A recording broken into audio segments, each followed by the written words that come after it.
November 1953. A hotel room in New York City. Marilyn Monroe stood in front of the bathroom mirror, mascara running down her face.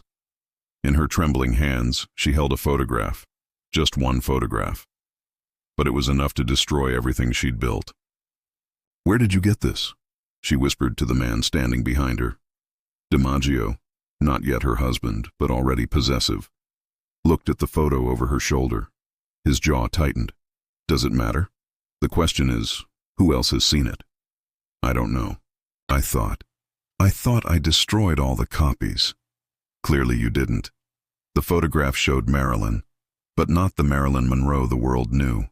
This was from before the platinum hair, before the fame, before she became the fantasy. In the photo, she was Norma Jean, 20 years old, desperate, and completely naked. But that wasn't the worst part. The worst part was what she was doing in that photo, who she was with, and where it was taken. "We need to find every copy," Joe said. "And we need to burn them, all of them." "It's too late." Marilyn's voice broke. "If one exists, others exist. And if someone wanted to hurt me, they'd already have released it by now." "Then why haven't they?" "Because they're waiting for the right moment. When I'm at my biggest, when I have the most to lose." She looked at Joe's reflection in the mirror. "They're going to destroy me with this, and there's nothing I can do to stop it." But what Marilyn didn't know was that the photograph's journey had only just begun.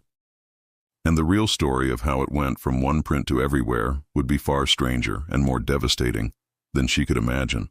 The photograph had been taken in 1949. Marilyn, still Norma Jean Baker then, had been broke, desperate, behind on rent. A photographer named Tom Kelly had offered her $50. "It's art," he'd said, "tasteful. Just for a calendar. Nothing anyone will ever connect to you."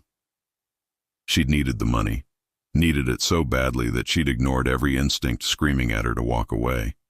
So she'd posed, on red velvet, arched back, face turned away from the camera just enough to maintain some anonymity.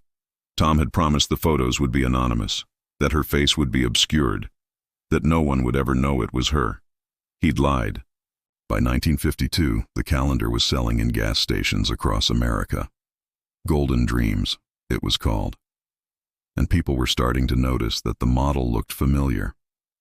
Those curves, that skin, that je ne sais quoi that made men stare. Marilyn's studio found out. Executives panicked.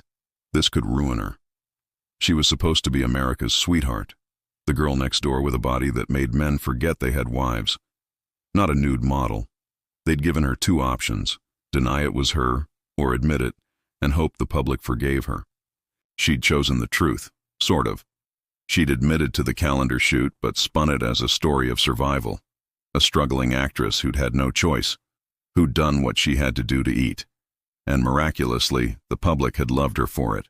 Her honesty, her vulnerability, her refusal to be ashamed. The calendar incident had made her even more famous, more desirable, more Marilyn Monroe. But that photograph, the one she held in the New York hotel room, that was different. That one had never been released. That one Tom Kelly had promised to destroy, because that photograph showed her face, clearly, unmistakably. And it showed more than red velvet and artistic poses. It showed what had happened after the official shoot ended. When Tom had said, "Just a few more, for my private collection," when he'd brought in another model, a man, and asked them to pose together. "It's art," he'd said again. "Just for me, I promise." Norma Jean, naive and trusting, had believed him, had done what he asked, had let herself be photographed in ways that weren't art, that were explicit, sexual, pornographic. And now, 4 years later, someone had that photograph, and they were using it to threaten her. The first demand had come in the mail. No return address. Just the photograph and a note. $10,000 or this goes to every newspaper in America. Marilyn had paid, thought it was over. Then another demand, another copy, another $10,000, and another, and another. She'd paid $50,000 over 6 months. bled her bank account dry. But the demands kept coming, because there wasn't just one person with copies. There were dozens, maybe hundreds. Tom Kelly had made copies, sold them, traded them, given them to friends. And those friends had made more copies, and those copies had been sold to collectors, to studios that wanted leverage over her, to men who wanted to own a piece of Marilyn Monroe that no one else could have. The photograph had taken on a life of its own, like a virus, spreading, multiplying, impossible to contain. And now Joe DiMaggio stood in that hotel room looking at one of those copies and said the words that would change everything. We're going to find every single person who has this photograph, and we're going to destroy them. Joe, we can't. Yes, we can, and we will. But what Joe didn't understand, what Marilyn was only beginning to realize, was that you can't destroy an image once it's been seen. You can't unring a bell. You can't put the genie back in the bottle. The photograph would always exist, somewhere, in someone's collection, in someone's safe, in someone's memory. And eventually, it would surface. Not because someone wanted money, but because some secrets are too big to stay buried. Wait, because the moment when that photograph finally went public would come in the most unexpected way. 9 years after the hotel room confrontation, Marilyn was at the height of her fame, and her lowest point personally. Divorced from Joe, divorced from Arthur Miller, struggling with pills, struggling with depression, struggling with the weight of being Marilyn Monroe. She'd thought the photograph threat had ended. The demands had stopped years ago. Maybe everyone who had copies had been paid off. Maybe the photos had been destroyed. Maybe she was finally safe. She was wrong. A gallery in Los Angeles announced an exhibition. The Secret History of Hollywood. Unpublished photographs, behind-the-scenes moments, things the studios didn't want the public to see. Marilyn's lawyer called her. You need to see this. They're planning to display one of your photographs. The one from the Kelly shoot. Which one? Silence on the other end. Which one? She repeated, her voice rising. The private one. The one with the male model. They're calling it the real Marilyn Monroe. Marilyn's world tilted. They can't. I'll sue. They claim it's art, that it's historically significant, that the public has a right to see the real you. The real me? That wasn't me. That was a girl who needed $50. A girl who trusted the wrong person. A girl who didn't know she was being exploited. I know, but legally Tom Kelly owns the copyright to those photos, and he sold them to a collector, who sold them to this gallery, and they have every right to display them. Marilyn hung up, stared at the wall, felt the familiar pull of the pills in her nightstand. The easy escape, the gentle slide into nothing. But then she thought, no, not this time. This time I fight. She called a press conference, didn't tell her publicist, didn't tell the studio, just called reporters and said she had something important to say. They showed up, of course. Marilyn Monroe calling an impromptu press conference. That was news. She stood in front of the cameras, no makeup, hair pulled back, looking older than her 36 years, looking tired, looking human. I'm here to talk about a photograph that's going to be displayed in a gallery next week. A photograph taken of me in 1949 by Tom Kelly. A photograph I've been trying to destroy for 13 years. The reporters leaned forward, cameras clicked. This was the story they'd been waiting for. That photograph shows me naked, with a man, in explicit poses. And before you ask, yes, I posed for it willingly. I needed money. I was desperate. And Tom Kelly offered me $50 and told me it was art. Told me no one would ever see it. Told me it would be destroyed after he made his sketches. He lied. He kept the photographs. He made copies. He sold them. And for the past 13 years, people have been blackmailing me with them. I've paid tens of thousands of dollars trying to make them disappear, but they won't disappear. Because you can't destroy something that people want to see. You can't hide something that people want to find. She paused, took a breath. So I'm done trying. That photograph is going to be displayed. People are going to see it. And I want you all to know, I'm not ashamed. I was young. I was poor. I made a choice. And I survived. That photograph doesn't define me. It's just one moment, one decision, one $50 job that I needed to take to survive. The gallery claims they're showing the real Marilyn Monroe. They're wrong. That photograph shows Norma Jean Baker, a girl who doesn't exist anymore, a girl who had to do things she didn't want to do to become the woman standing in front of you now. So look at it, share it, print it in your newspapers, do whatever you want with it, because I'm taking away your power, the power of shame, the power of secrets, the power of holding something over my head. I am not ashamed of what I did to survive. And if that makes me less marketable, less desirable, less Marilyn Monroe, then so be it. Because I'd rather be honest than perfect. She walked away from the podium, didn't take questions, didn't wait for reactions, just walked away. The next day, the photograph was everywhere, on front pages, in magazines, passed around offices and shared in whispers. Everyone saw it. The thing Marilyn had spent 13 years trying to hide. Her most shameful secret, now public. And the reaction wasn't what anyone expected. People weren't shocked. They were sympathetic. They saw a young woman who'd been exploited, a starlet who'd been taken advantage of by a photographer who'd lied, a human being who'd made a difficult choice. The gallery canceled the exhibition, said they didn't want to participate in the continued exploitation of Marilyn Monroe. Tom Kelly was shamed, called out by other photographers, accused of violating the trust of a vulnerable young woman, his reputation destroyed. And Marilyn? Marilyn became more than a sex symbol. She became a survivor, someone who'd taken control of her narrative, someone who'd refused to be a victim. But that wasn't the end of the photograph's journey. Because once something exists in the world, it takes on a life of its own. The photograph did disappear for a while. After Marilyn's press conference, after the public sympathy, it became taboo to display or share it.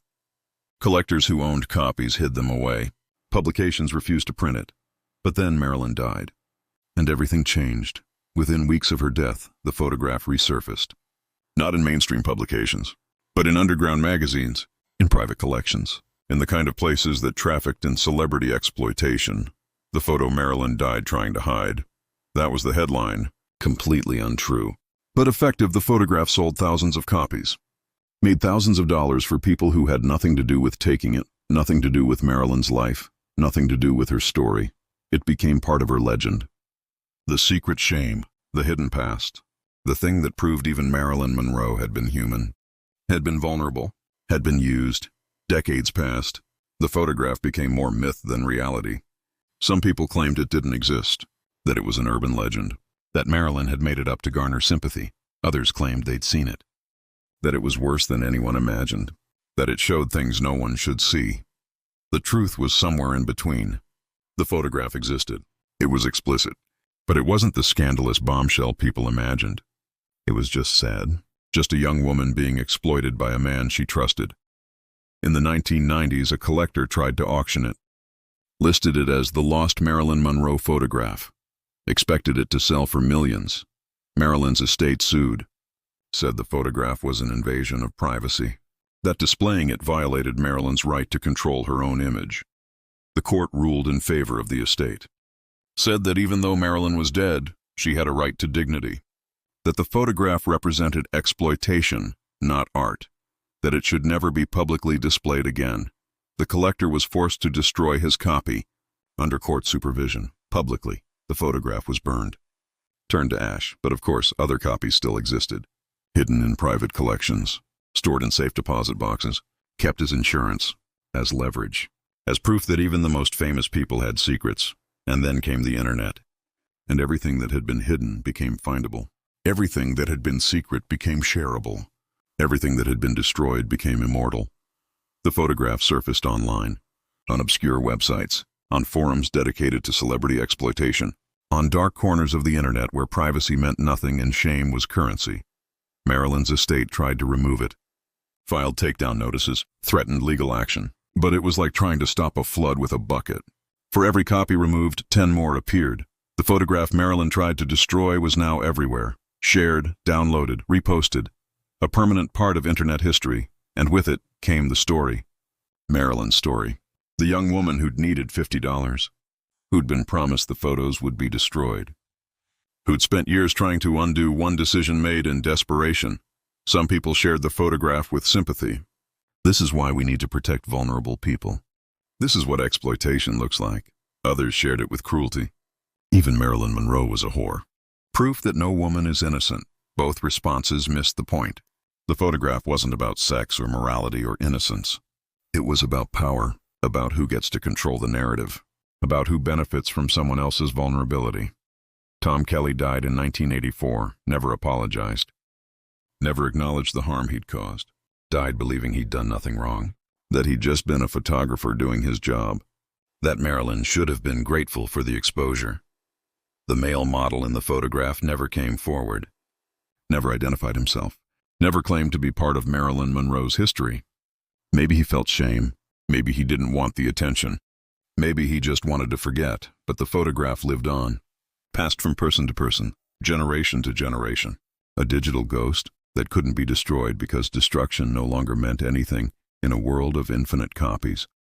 And somewhere in all of this, Marilyn Monroe the person disappeared. Replaced by Marilyn Monroe the image, the photograph, the legend, the commodity. The thing she'd tried so hard to prevent, becoming nothing but a body, a fantasy, an object, had happened anyway. Despite her press conference, despite her honesty, despite her attempts to take control. Because once you become an image, you stop being human. You become whatever people want you to be, whatever they need you to be, whatever they can profit from. The photograph Marilyn tried to destroy now lives forever. Not because it's important, not because it reveals anything meaningful about her, but because it's proof that even the most famous person is still vulnerable, still exploitable, still human. And that's what people want from celebrities. Not perfection, but proof that they can be brought down, that they suffer, that they hurt. The photograph is everywhere now. But it's also nowhere, because when something becomes that common, it loses meaning. It becomes wallpaper, background noise, just another image in an infinite stream of images. Most people who see it don't even recognize it as Marilyn Monroe. Don't know the story behind it. Don't know about Tom Kelly or the $50 or the 13 years of blackmail. They just see a naked woman in a compromising position from a different era, and they scroll past onto the next image, the next scandal, the next exploitation. And maybe that's the saddest part of all. That the photograph Marilyn tried so hard to destroy, the photograph that caused her so much pain, the photograph that represented her greatest shame, ultimately doesn't matter, because we've seen so much, shared so much, exploited so much. That one woman's vulnerability in 1949 is just a footnote, a curiosity, a piece of trivia about a dead celebrity. The photograph is everywhere. But Marilyn Monroe, the real person, is still nowhere. Still misunderstood, still reduced to an image, still trying, even in death, to be seen as human. And that's the real tragedy. Not the photograph itself, but what it represents, the impossibility of controlling your own story once you become public property, the way vulnerability becomes currency, the way private moments become public consumption. Marilyn tried to destroy the photograph, but the photograph destroyed her instead. Not by existing, but by never going away, by always being there, by always being the thing people remembered when they thought of her. Not her acting, not her intelligence, not her kindness or her humor or her humanity. Just the photograph, the thing she did when she was desperate, the thing she regretted, the thing that followed her for 13 years and then forever after her death. The photograph is everywhere now. In books about Marilyn, in documentaries, in online galleries, in private collections, in the collective memory of popular culture. And every time someone shares it, every time someone looks at it, every time someone uses it to prove some point about morality or exploitation or celebrity culture, they're participating in the exact thing Marilyn tried to prevent. They're turning her into an object, a commodity, a thing to be consumed, a lesson to be learned, a cautionary tale about the price of fame. But she was never those things. She was just a person who made a choice when she had no other options, a person who tried to survive in a world that wanted to destroy her, a person who fought and failed and ultimately lost.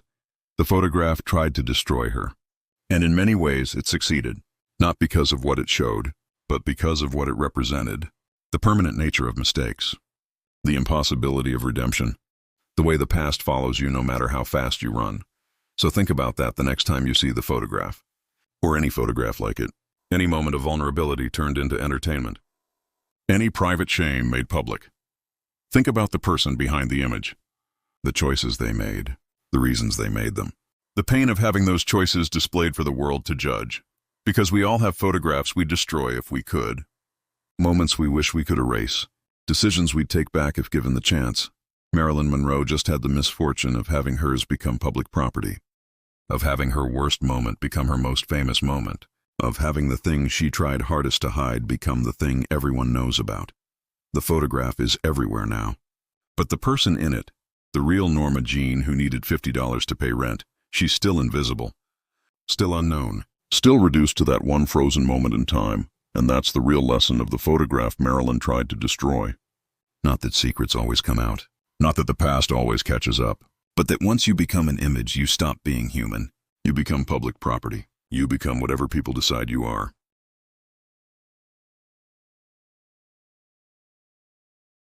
And no amount of honesty, no amount of courage, no amount of trying to control your narrative can change that, because the image is always stronger than the person, always more memorable, always more valuable. That's what the photograph teaches us. And that's why, even though it's everywhere now, we should look away, not because it's shameful, but because looking is participating in the very exploitation Marilyn spent her life trying to escape. The photograph is everywhere, but it doesn't have to be. We can choose not to share it, not to look at it, not to participate in the commodification of someone's vulnerability. We can choose to remember Marilyn Monroe as a person, not as a photograph, not as a commodity, not as a cautionary tale, just as a person who tried, who fought, who survived as long as she could, who deserved better than to be reduced to one desperate choice made in 1949. That's how we honor her, not by studying the photograph, but by refusing to let it define her, by seeing past the image to the human underneath. Because that's what Marilyn wanted all along, not to destroy the photograph, but to be seen as more than it, to be valued for more than her body, to matter as a person, not just as an object.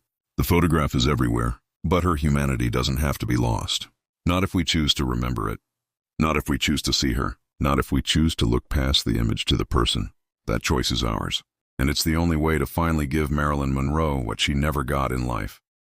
The freedom to be more than the photograph she tried to destroy.